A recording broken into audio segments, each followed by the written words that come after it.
Tonight's topic is the art of weaponry, and it's from The Weaponeer, written in 1984.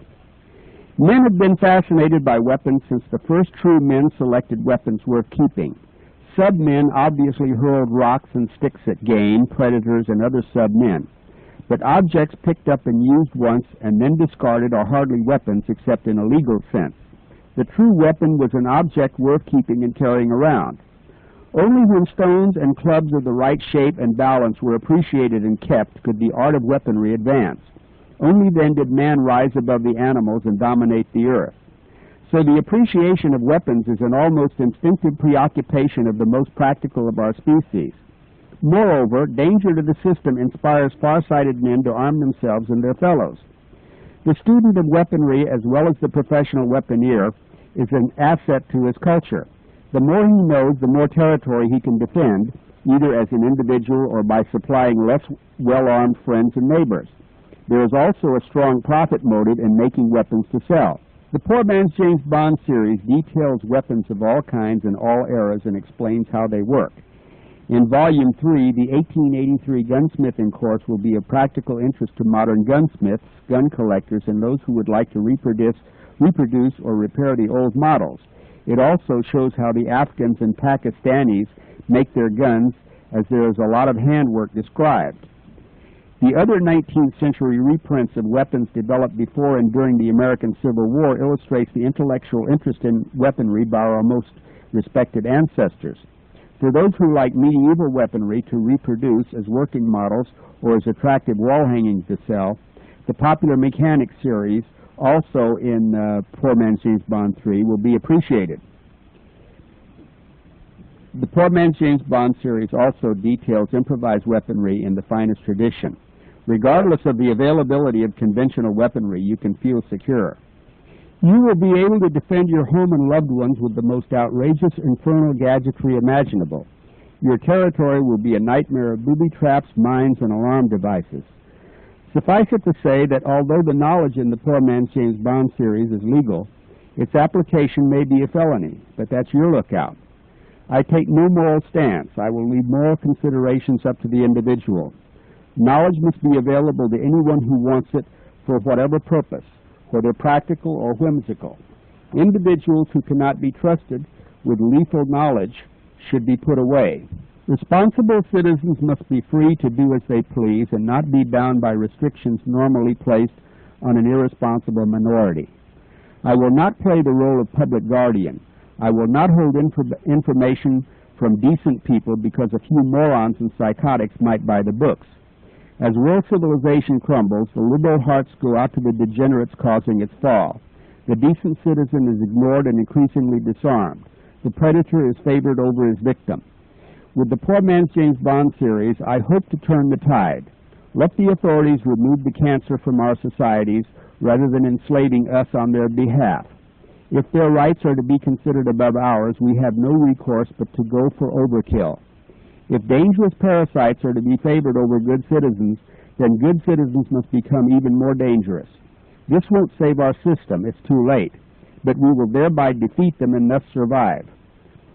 Atlan Formularies will proceed to publish material which will enable anyone, regardless of his situation, to defeat any antagonist. We provide knowledge of the weapons needed for any contingency. My definition of a weapon is any method of overcoming an enemy. It may involve simply outthinking him with a good mind, harassing him with dirty tricks, thwarting him with legal machinations, or eliminating him with deadly force. Even so, this knowledge is not simply being thrown to the winds. There has at least been an attempt at selection. Our goal in the Poor Man's James Bond is to arm the best in our society against the worst. You are probably alert to the decline of our system. This alone makes you one of the elite, worthy of being so armed. You either have something of value to offer the next generation or can help destroy those who would be a threat to the next generation. You may neither have the moxie nor the background to master all the skills in all the books. But as you read these books, you will so far outstrip your foes that there will be putty in your hands if you let them live at all. If the subject matter seems harsh, you must realize you're living in a harsh world. Moreover, things will get worse before we can make them better. If you are what you hope you are, if you can be what you may have to be to continue, you will drop your illusions fast. Only realists will be a functional part of the future. Okay, here I am again. The phone number is 501-437-2963, and the mailing address for the $10 information packet is P.O. Box 95, Alpena, Arkansas, 72611.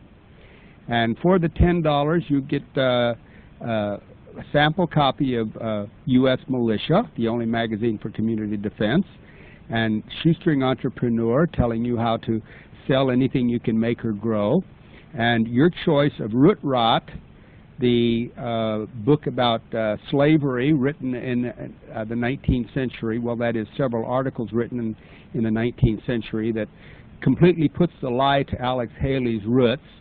And it's a kind of material that is never shown in black history studies.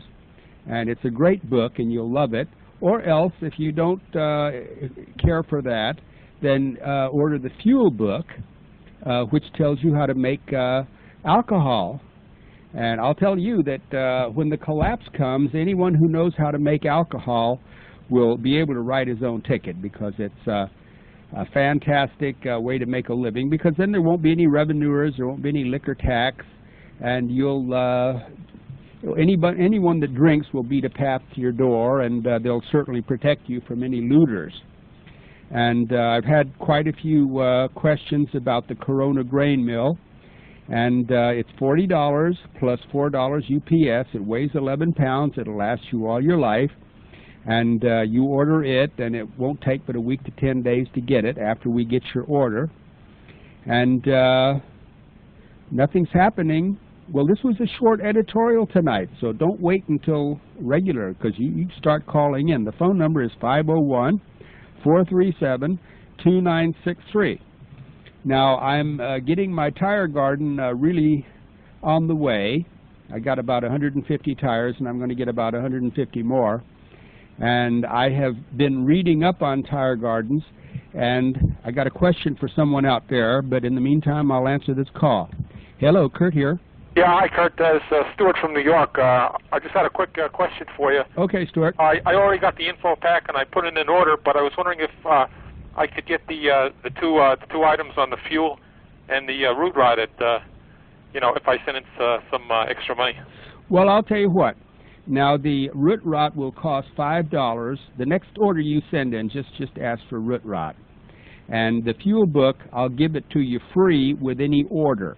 Okay, great. See, now you people who have ordered the information packet and you want the fuel book, just send in an order and say, send me a free fuel book, and I'll send you one. Also, you see, the fuel book is being reprinted in Volume 5 of the Survivor, so no one will need to miss out.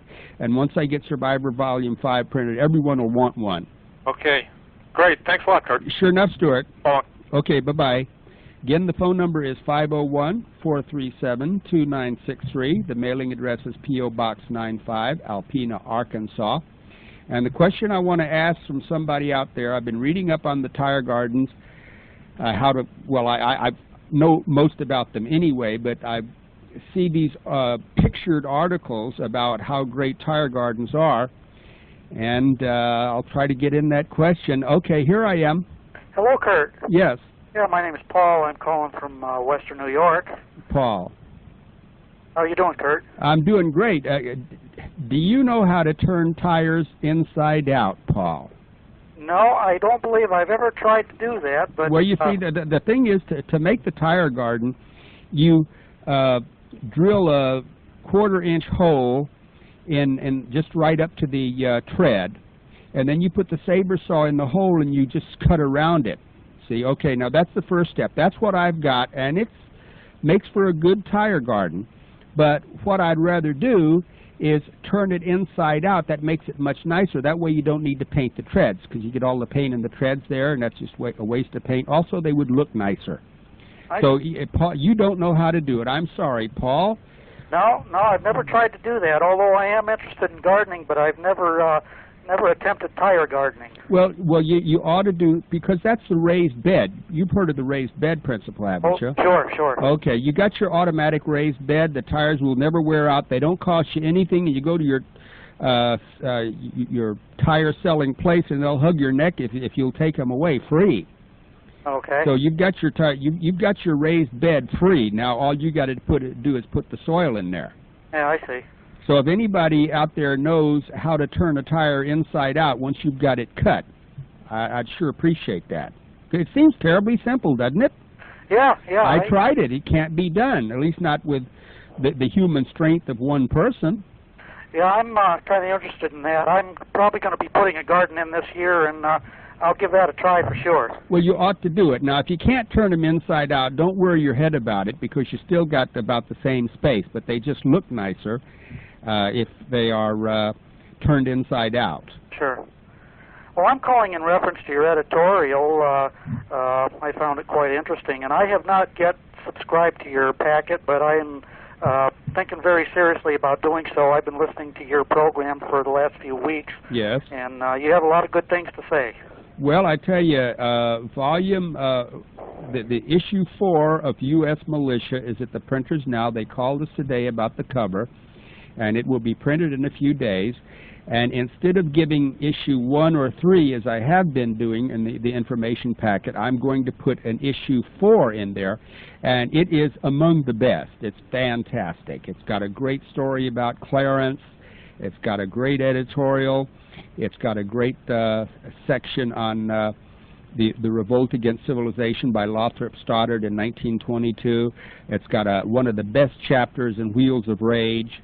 It's a collector's item in itself. It's worth all kinds of money, but of course you get it as part of the offer there. And of course you get $5 off if you subscribe to it after that. And then if you should subscribe to it, you'd get all 4 issues to start, and then you'd have the 2 issue 4s, which you could give 1 to a friend, see. Okay. Yeah, that sounds like a good deal. I'll try to get you a check in the mail this week. I'm kind of interested in that packet, and looking forward to reading it. Well, everybody gets it. Only one person sent it back, and he said it wasn't worth it. And I don't think he hardly opened it. I think maybe I must have said something on the radio, and then he got it, and he sent it back without even looking at it. Well, that's too bad. He might have been missing out on a lot of good information there. Well, I'm sure he was, but some people are very sensitive. I think they ought to just listen to the mainstream radio programs where people are not allowed to say anything that might offend any of the buying audience. See, well, that's not my way. But people who are ultra sensitive, they couldn't use my material anyway. Right. I've been listening to your program for the past few weeks, and you certainly are out of the mainstream. However, I think you're also more into reality than anything I've heard on conventional radio. Well, see, I did major in journalism, and I was a reporter, and I know a lot about advertising. And whereas people think that the media is biased and lying and all that, it's not really that, Paul. The thing is, the media has to please the listeners, the viewers, the readers. If they upset them, then they get angry and they don't buy what is advertised on the media. See? Like, I'll give you an example.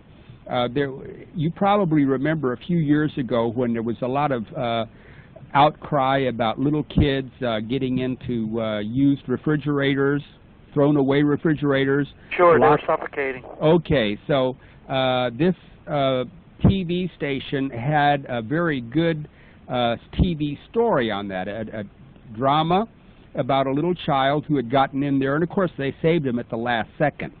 Well, they didn't air it.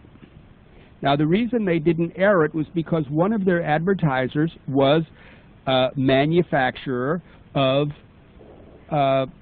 refrigerators. I see. Okay, now you see that it was a different, it probably didn't even say what brand it was, but see, the manufacturer of the refrigerator didn't want any of the viewers to associate buying their fantastic refrigerator, which was probably first rate, and a child being in danger. See, so the media has to choose its programming so as not to upset people. That's correct. I agree. So it's the bottom line is advertising and money. That's the name of the game is money. I agree. Well, if the TV or radio or newspaper doesn't get the ad money, they're out of business. So it's the advertisers that dictates what goes on. It's not anybody sinister up there pulling strings. That's right. That's right. Getting back to your editorial there, yes. I've been listening to what you had to say there. I'm personally a Christian man, and I find a great deal of abhorrence to taking another human life. Yes. I'm not the kind of guy that wants to go out and kill people, but I'm starting to become more aware of the fact that the time may come when that may be necessary, and I'm trying to prepare myself for it. Well, Paul, your only decision is your life worth more than the person who is trying to take your life? I agree. It's a decision that may have to be made in the future, and it's not one I look forward to, but it's something that many of us may be forced to make that decision. If things get as bad as some people believe they're going to, then we're going to be faced with a situation where we may have to take another life just to save our own. Yes. And I'm trying to prepare myself for that. Well, I'm sure you will, Paul. Okay, well, it's been good talking to you, Kurt. You got a good program, and keep up the good work. I enjoy listening to you, everything you have to say there, and I'll let you go so somebody else can get in there and talk to you, okay? Okay, Paul, thank you. Okay, you have a good night. Okay, bye for now. Bye. Okay, again, the phone number is 501-437-2963, and the mailing address is P.O. Box 95, Alpena, Arkansas, 72611. Hello, Kurt here. Hi, Kurt. This is Wildflower. Hi, Wildflower. You wanted to know how to turn a tire inside out? How do you do it? Well, for one thing, you got a good vise. A good what? Good, large vise, metal working vise. Well, now, you see, here's the problem right at the beginning. The vise is downstairs in the basement, attached to the work table, and to carry 150 tires down, it's also in a very inconvenient position for tires. Tires are simply too big. Well, it would make the job a lot easier. Well, I guess if I should have it taken outside. Okay, you got your vise. Then what happens? Because the thing is, you can disattach your vise and take it out in the work area, and maybe put it on attach it to a log. Well, nice solid workbench that's solidly attached to a building. Yes. Because turning a tire inside out, I'll give you the easiest way I have known. Yeah. Okay. Assuming this is a two-belt glass ply tire. Well, don't be too technical, because I don't know what that glass means. belt. Which? In other words, these aren't steel-belted tires that you're going to turn inside out. Well, the ones I have are. Well, the treads are steel. steel. Just a little harder. Okay, you cut out the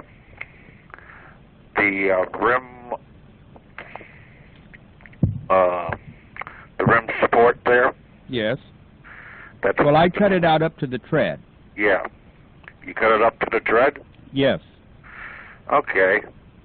You put your tire into the vise there. Maybe you have to use a couple of boards. One on the inside, one on the outside. Yeah.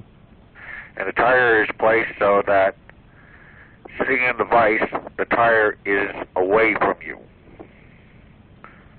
Well, I get the picture, but you're talking about a whole lot of work, and maybe it's more work than it's worth. Well, you wanted to know how to turn it inside out. Well, okay, but... you have to pull it up, the tire up over the vise while it's clamped in position. Yeah. And that'll generally do the trick. You might have to use a little leverage with a 2x4. Yeah, well, you're talking too big a job, because the thing is, the only big difference is that the treads are showing, and it would look nicer the other way. But just for looks, hey, you're filling something full of dirt and planting something in it. It's not worth it. Heck, no, you could just paint the thing there. Use some cheap enamel paint. Yeah, well, I would say... Alkyd enamel, you know? Well, not enamel, Wildflower. It should be... Or latex. Cheap latex, outside paint, yeah. And when I painted my tires, I put about 1/3 water in it. It made it go faster, and it went in the tread, and you do it with a real fuzzy roller. Yeah. So we'll just, unless someone can come up with an easier way of turning them inside out, I say just let the treads show. Well, the other way, if it's any interest to you, is just cut the tire all the way through at one point. Yeah. And bend it back over till it overlaps, you know. Well, these tires are pretty stout. Yeah, well, you know, you're asking, I've seen it done. It's just a question of you put a lot of time and effort into it. Well, you see, I'm trying to encourage people to get a pickup truck and sell like 10 tires for $280. Not selling the tires. They go out there to the people's house and they set up a 10-tire garden. That's the large tires, which has about 6 square feet of planting space in them. Yeah. They sell the tires. They put in the soil, and maybe they even paint the tires. You just one color paint, and even give some frames. And so it would cost them maybe about $20, $30 for materials and their labor, depending on if they're paying somebody. But they would get a very good profit. They might sell if they sold a couple of tire gardens a day, they would make a very, very good living. But when you start talking about all the trouble it would take to turn those tires on inside out just for a little aesthetic value, I don't think it's worth it. Well, instead of using your, muscle power, yeah, you attach the other end, the opposite end, to where it's vice clamped. Yeah. With a piece of rope. Yeah. And tie the other end to your bumper. Well, you see, you're spending too much time per tire.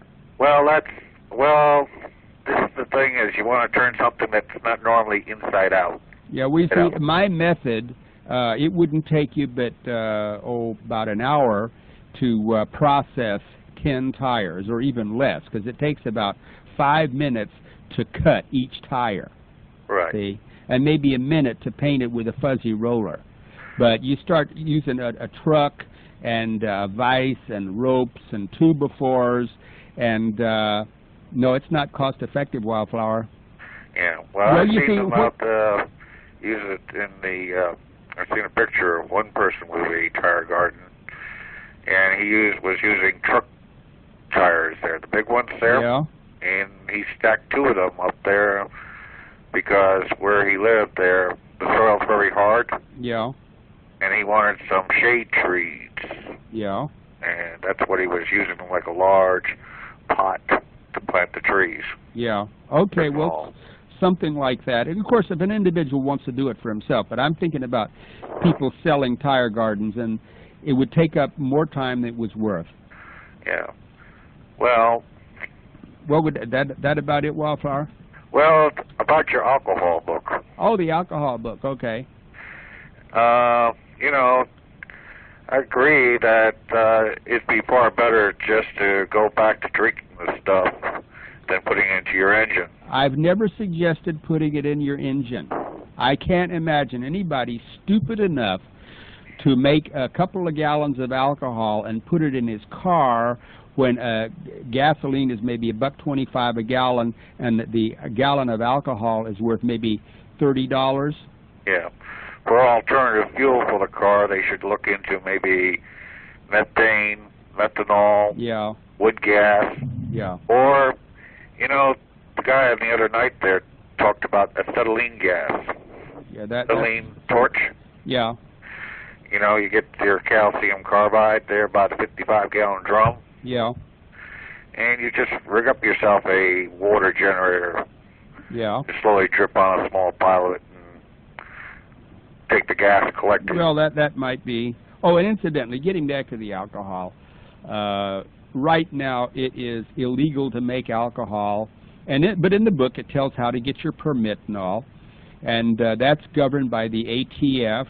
And of course they're spread so far that they wouldn't really be interested unless you really attracted attention to yourself. I would suspect when civilization falls, it'd be your local BATF there. They'll be setting up their own stills. Probably so, because they'd probably know how to make it. I suppose they'd confiscated enough stills, and I bet they put them off in the back room someplace, and they're using them for parties. Okay, Wildflower, is that about it? Let's give somebody else a chance. I appreciate your call, though. Okay. Okay, thanks a lot. Bye-bye. Okay, bye for now. Okay, again, the phone number is 501-437-2963. The mailing address is P.O. Box 95, Alpena, Arkansas, 72611. Another call. Hello, Kurt here. Yeah, Kirk. Yes. Randy. Hi, Randy. I got a couple of things about last night's program. I was busy and couldn't get in. Okay. That one gentleman was talking about bombers coming over his house a little bit more than usual. Yeah. Want to live by the... I got to have just a whole room full of communication equipment. Yeah. And I can receive teletype and stuff. And a lot of your military commands are sent over teletype. Yeah. And a lot of your South Pacific and Far East Pacific naval forces on yellow alert. Yeah. That came over 2 days ago. And your 82nd Airborne and your 101st Air Mobile units here in America, it's on naval and Air Force units in America here is on yellow alert. Well, did they say anything what they expect to happen? And they don't tell you that stuff. They just, you know, that yellow alert, at least it was when I was in the military, isn't much more than your standard alert status. All you're doing is basically getting ready to go to the next stage, if it goes to the next stage. Well, I'm sort of sitting here thinking, well, now what are we going to hear on the news in the next couple of days? The only thing I can think it remotely connected with might be Korea, because like I say, a lot of your Far East naval units was upgraded to a yellow alert. Oh, well, they might be thinking of bombing Kim Il-sung back into the Stone Age. And the gentleman was talking about carbide. Now, I used carbide lights a lot. I used to do a lot of cave exploring. Yeah. And carbide lights are very efficient. Yes. They burn for 2 or 3 hours just on one little, less than a handful of carbide. And if you got a light with a reflector on it, it gives a tremendous amount of light. Well, when this guy sends me his brochure, I will give his address again, because I don't know where to get a carbide lamp. And I think everyone would. When I was a child, I played with mine. I had it, and they were a lot of fun to play with. Oh, yeah. Well, the one place that people around the areas where there's a cave, just have them they can find out if there's a association called the National Spelunker Society. Yes, and those are speleologists, aren't they? And they will, and I'm sure they can tell where to get the carbide lights and the carbide at, because of course a lot of your cablers went to electric lamps now, but I still use my carbide lights. Well, you can always depend on your carbide. Okay, now there was one other thing, I forgot it, so okay. I'll let you go then. Okay. Okay. Thank you. Bye-bye. Bye-bye. Okay, the phone number is 501-437-2963. The mailing address is P.O. Box 95, Alpena, Arkansas, 72611. And if you would like to order tapes, the tapes are $6 each or $25 for a week's shows, postpaid. Send to Jeffries Audio, P.O. Box 326, Alpena, Arkansas, 72611. Hello, Kurt here. Oh, Kurt, how you doing? Doing fine. Good. I was fixing to order that grain mill. This is Ben from Ben. East Texas. Mm-hmm. I was going to order that grain mill, and does it like clamp onto something or? Yeah, it clamps onto a table. Oh, okay. You just or a workbench. Right.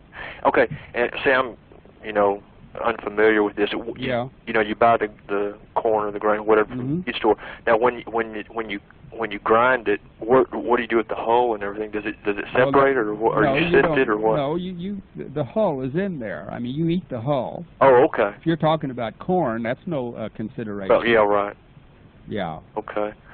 All right. I've never separated. I just grind it all and makes fantastic cornbread, much better than cornbread that's made in from stuff you buy at the store, because what you buy at the store is degerminated. It doesn't have the flavor.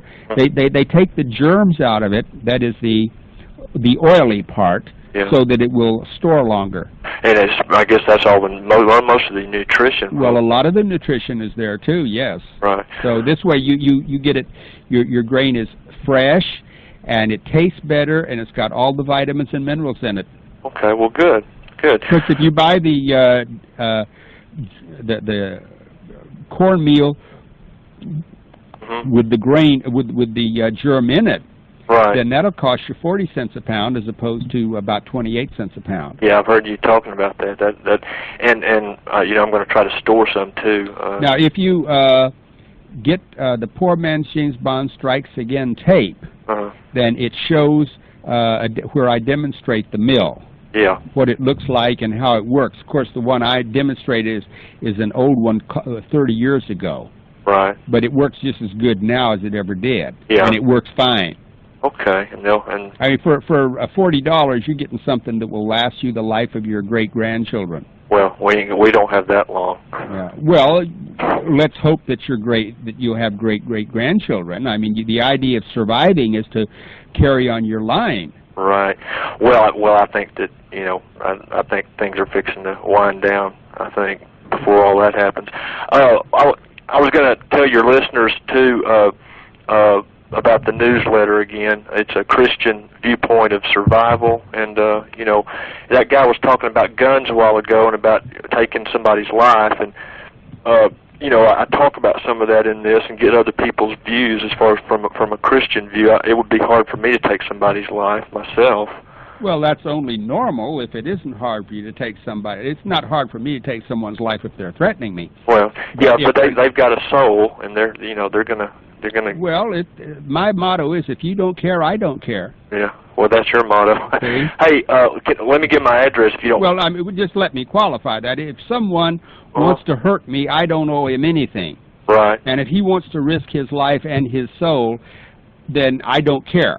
Yeah. See, otherwise I wouldn't think of hurting someone that was no threat to me. Don't get me wrong. I'm not a murderer. Yeah. So you quick give your address. Okay. It's this Christian newsletter, and if they can send some postage stamps, that's all I care about. I don't. Okay. I'm not in this for money or nothing. Well, okay, fine. I want to help people. It's SWM. Yeah. And that's Post Office Box 771, and that's Gladewater. That's spelled with a G, Texas. The zip code is 75647. Okay, now give it once more, but don't give it any more until next week. I won't. It's SWM, and the address, the post office box is 771, and that's Gladewater, Texas. The zip code is 75647. I want to ask you one personal question. If they come out, you know, I've heard, if they come out with like a computer chip, let's say, to plant under the skin of your right hand in order for you to stay on the air, Kurt, I mean, would you take that under your skin of your right hand if that's what they require for you to stay on the air? Well, I reckon so. You would go ahead and take it. Well, why wouldn't? Well, I mean, it's preposterous to at the outset, but you wouldn't consider that the mark of the beast? No.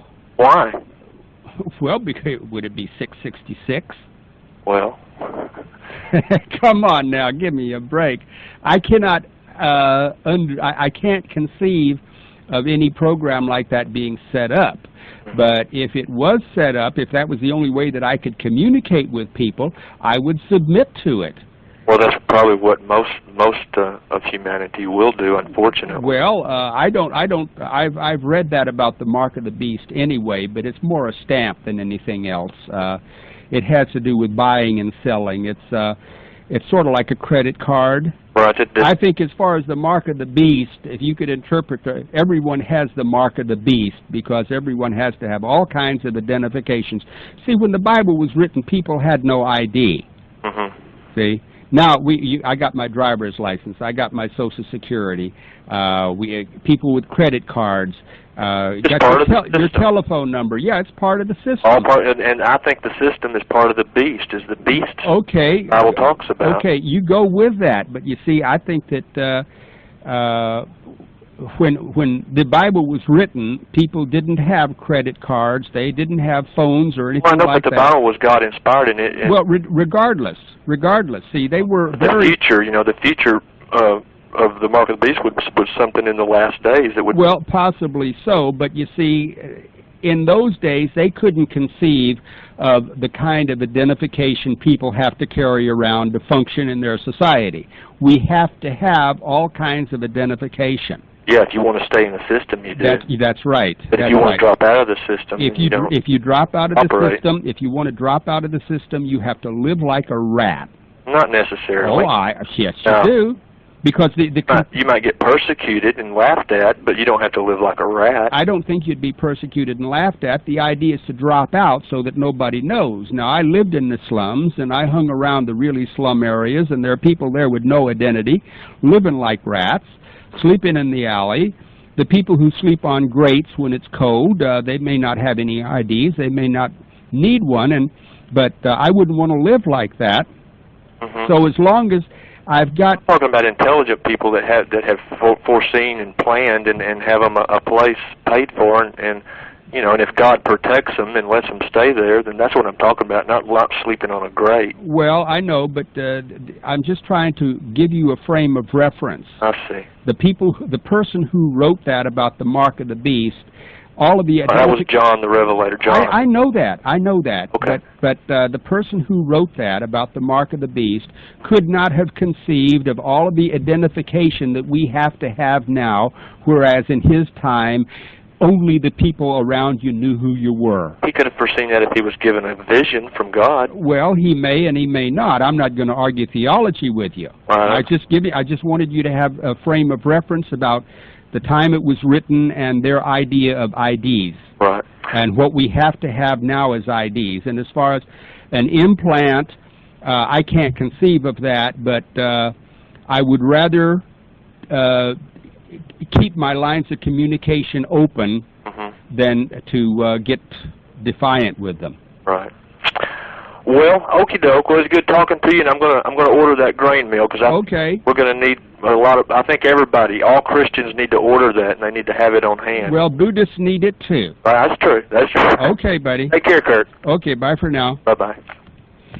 Okay, the phone number is 501-437-2963. The mailing address is P.O. Box 95, Alpena, Arkansas, 72611. Hello, Kurt here. Hi, Kurt. This is Mike down in Florida. Hi, Mike. Hey, everybody's been talking about carbide lamps, and I got a place here you can order one. Oh, good. Here's the 800 number to get the catalog. Okay. It's 1-800-541-7162. Give it again.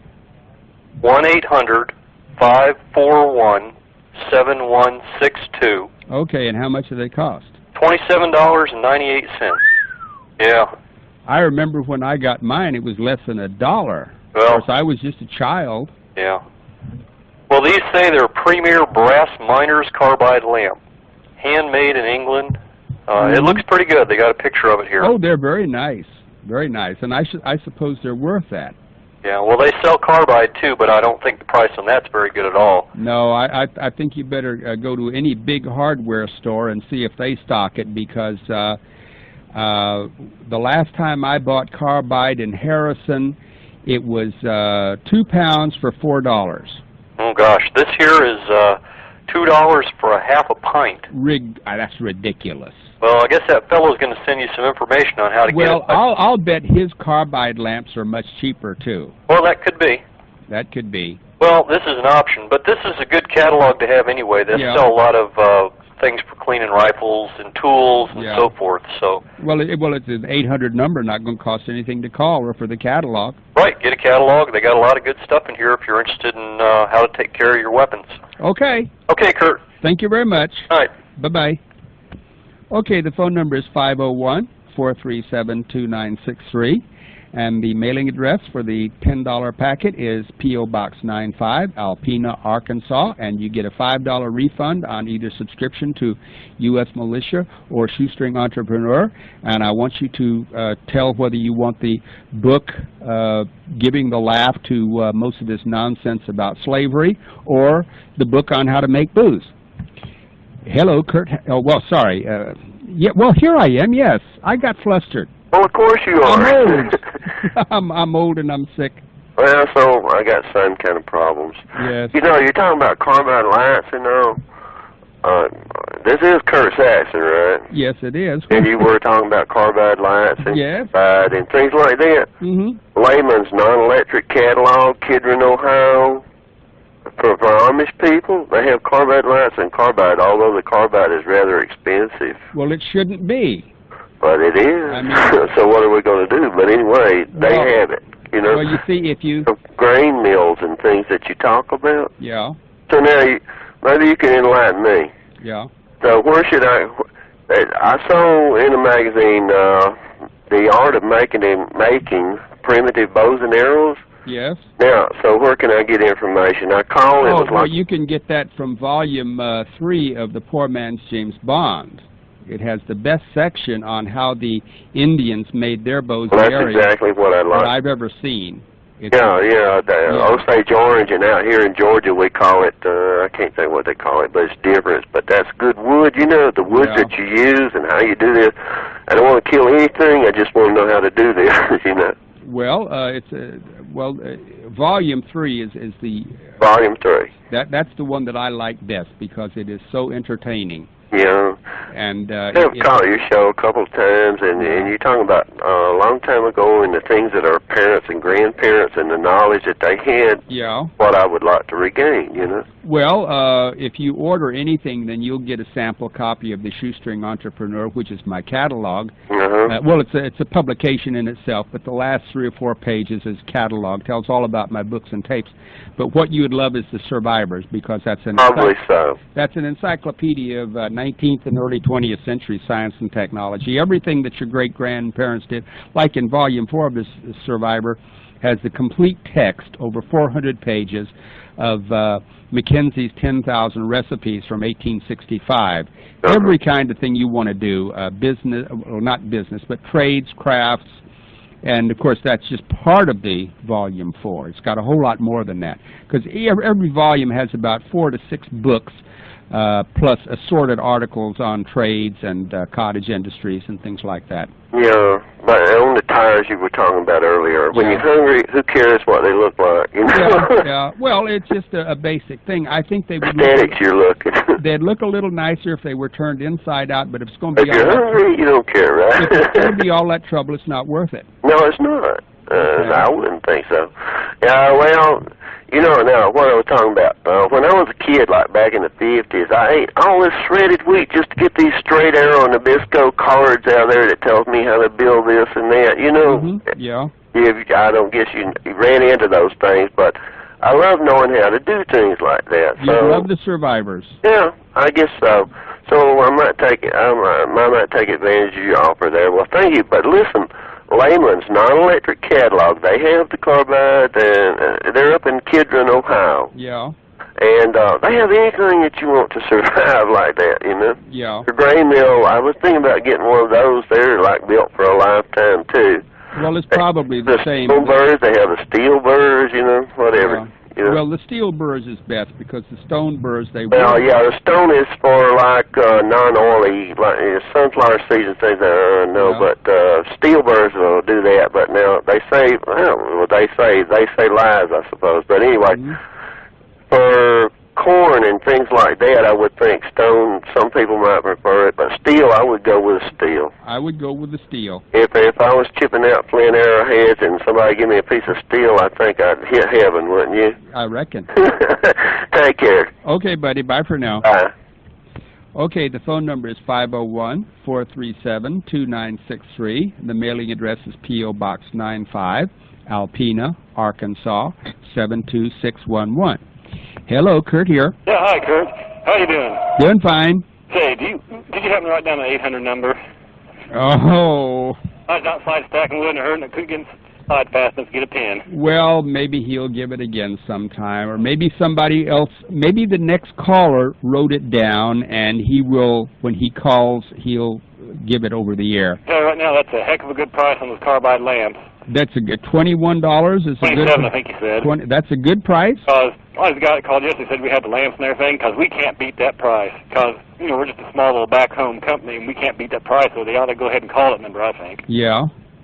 Well, because we can't buy them that cheap. Well, how come they went up so much in price? Because I do remember when I was a child, I got mine for about $1.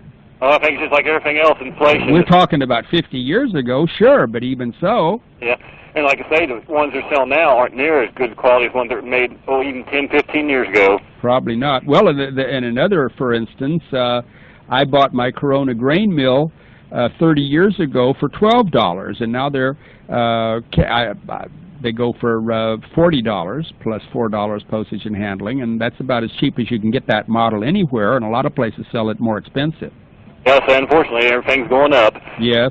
Okay, well, I'll keep listening. I had this stuff sent off to you. I don't know if we can beat the price or not, but like I say, if anyone is interested, that is a good price for those lamps, and they're their brand. That is a good brand. There's only 2 companies still making them. Okay. Okay, well, thank you, Kurt. You're very welcome. Bye-bye. Okay, the phone number is 501-437-2963. The mailing address is P.O. Box 95, Alpena, Arkansas, 72611. Hello, Kurt here. Hey, this is Mike again, Kurt. Mike. Yeah, I got you that 800 number. Okay. It's 541-7162. Okay, give it again. 541-7162. And the name of the company is Creedmoor. Yes. And I meant to tell you before, they also sell parts for M1 Garands. Hey, that's nice. Yeah, that's why I like them. That's nice. Well, now, maybe the last caller who also sells them but can't meet the price, maybe he ought to contact this Creedmoor and see who their dealers are. Maybe he ought to get them direct from the manufacturer, even if he's got to go to England. Yeah, there you go. It says it's from England, so he could probably get them less if he got it right from England. Yeah. And I'm sure Creedmoor would be nice enough to let him know, because most people in business are. Could be. Okay, Kurt, just wanted to let you know. Well, thank you, Mike. I appreciate it. You're welcome. Good night. Okay, bye-bye. Okay, phone number is 501-437-2963. Hello, Kurt here. Hello, this is Michael from Lakeland, Florida. Hi, Michael. I wanted to show myself as different from the other Mike from Florida. Yes. And I can tell by your voice. You're different. You're not him. Okay, and while I was looking around for a thermos, I saw those Coleman oil-fired lamps that I like so much. Yeah. And I was wondering if you've ever used one enough to justify the price, which was like $35 in the Walmart. Well, if they're $35 in Walmart, they're considerably more expensive anywhere else. So if you need one, I think you better get it from Walmart. But I'm not a camper myself, so I don't really know too much about. Well, I used to do all kinds of stuff, see, but I don't know what the fair market price of camping equipment is anymore. When I ran around with Boy Scouts, then they talked a lot about that sort of stuff, and girls, and I had a Coleman one time, and I don't know what I did with it. I don't even know if I ever turned it on. But if you're into that sort of thing, I would say get it from Walmart if you can, and from your Walmart you also ought to get an Aladdin thermos, but a narrow mouth, not the wide mouth, because the wide mouth lets too much heat escape through the plastic thing, but the narrow mouth doesn't let hardly any heat escape at all. So even though you got to dig stuff out with a fork, you'd rather dig it out cooked than not cooked. Well, the one I saw in there was a thermos model with a stainless steel lining, and I was wondering if there was anything else to it. Well, just examine the box. There's all kinds of, there's the cap to it and so on like that. I mean, it's not a machine. It doesn't have any moving parts, but it's certainly sturdy and it'll last you a lifetime. Nothing can break it unless you really meant to. Oh, what I was thinking about was, would it make any difference what's between the lining and the outer case? No. Okay, well... No, I have an Aladdin thermos, and it serves me very well. And it'll serve me well for many, many years.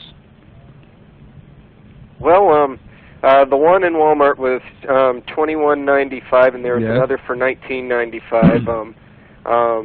Well, maybe the $19.95 was the wide-mouthed one. Okay. Regardless of the price, though, get the one with the narrow mouth. Well, I was just giving some of your listeners an idea of the cost. Well, that's good. That's good. But they cost about $35 if you order them through a sporting goods store.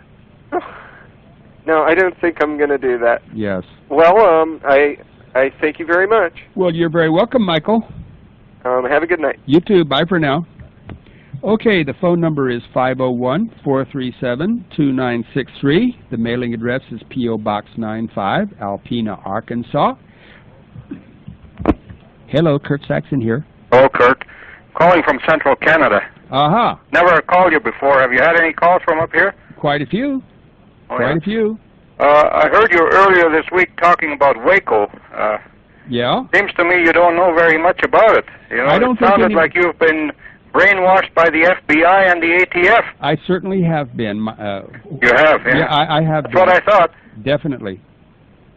Well, enlighten me. Well, the fact is that these people were murdered and burned alive. There's no doubt about it. Yes, of course. Mm-hmm. Yes. You agree with that? Well, no, but you're stating your opinion, and you're welcome to it. I want you to be able to do it. Okay. And one other thing, Kurt, are you aware that they're going to have a program about you on another station this weekend? Fantastic. What station is that? That is RFPI, Radio for Peace International. Do you know anything about them? I never heard of it. On shortwave. Do you have a good receiver? Yes, I do. Okay, tune in 7375. 7375. I'm not quite sure about the time, but you could try about 8:30 tonight. Yeah. They'll be on several times over the weekend. I don't know at what times, but kind of I think it could be at 8:30 tonight. Mm-hmm. Give it a try, and I'm sure they'll be bashing you. That's a leftist station, you know.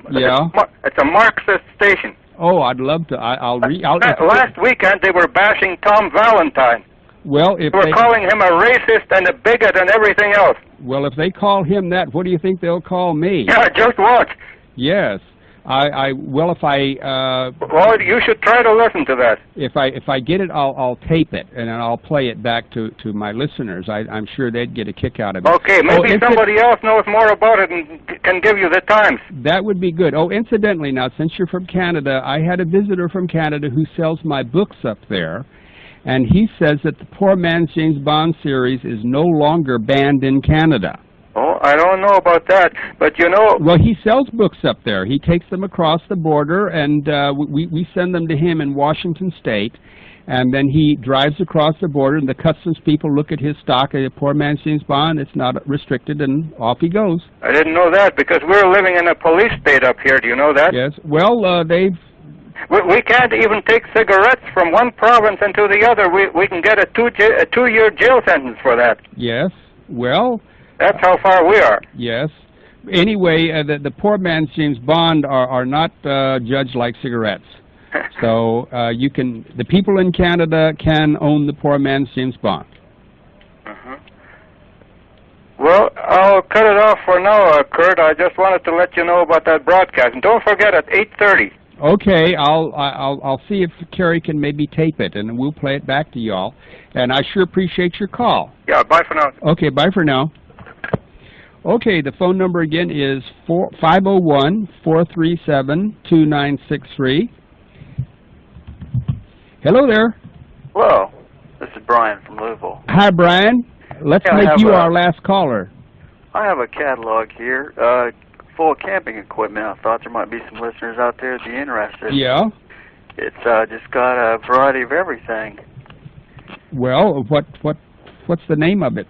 Oh, the company's called Campmore. Campmore. Do they have a carbide lamp? I couldn't find one in there, but they have water filtration and sleeping bags, clothing, and all kinds of stuff. Well, how are they in comparison with Sears? They seem to be a little bit cheaper, actually. Is that right? Well, that's a good... do they sell their catalog or give it away? Oh, they give it away. They're very friendly. Well, do they have an 800 number or a regular number? Could you give the number? I'm sure a lot of people would like to know. I sure can. It's 1-800-526-4784. Go on. Give it again. 1-800-526-4784. Oh, that's a good. That's good. Well, you see, you just pick up your phone and order a free catalog. If it's cheaper than Sears, you can't beat that. Yeah, they have tarps, cots. I mean, I was really impressed. Mm-hmm. Is it a thick catalog? It's let's look here. About 140 pages. Well, that should cover the field. Yep. It looks like they got pretty good quality stuff. Yeah. I just ordered your info pack a couple of days ago. Yeah, well. Been listening for a few weeks now. I like your show very much. Well, you might get my first issue of U.S. Militia. That'll be fine. But if we get it in maybe like a week from now, then we will put in the fourth issue. And it's going to be a bang-up. Clarence really invented a fantastic murder weapon. I'm looking forward. And for the fourth issue. And after the sixth issue is going to be his last, because I got to send him back to the Laughing Academy, because he's getting too dangerous even for me. Well. But everybody loves him. People write in, they want him for Pope and things like that, and they're building a cult around him, and that's really not healthy. Of course, you see, he can get away with anything because he's a psychotic. And if they should catch him, which is highly unlikely, they just send him back there. But since he doesn't drive, he goes by bus. He doesn't have any friends except a cat, and just lives in little sleeping rooms and places like that. And he's off to kill every Martian on the planet, and he does that very well. He's killed, well, probably about 3,000 Martians so far, only they didn't know they were Martians. And it's just such a, he's a great character. My wife says that he's my alter ego. But well, I watched you on the Jerry Springer show the other day. Oh, did you like it? Yes, I did. Well, what did you, give me a comment or two. We'll make you our last caller, because we just got we got 1 minute, see. I really wish the little, the punk with the mask on would have took it off. Well, you wouldn't have recognized him 5 minutes later. He was totally nondescript. He didn't have any brains. He was a pathetic little guy. I don't even know if he was a burglar. Maybe he just didn't find to see how he got on the show. Of course, Jerry Springer people, they wouldn't have alerted the cops to him. They might have gotten him they might have called the police and asked, well, do you know a young punk that had come on the show? And they'd probably comply. You think he might have been just an actor? Oh, he wasn't an actor. No, I met him backstage without the mask, and he was he's a total loser. Total nothing. Seems like there's a lot of those floating around these days. Oh, there are. Okay, that's about it. Thanks for your call. I appreciate it. Okay. Okay, bye for now. Bye.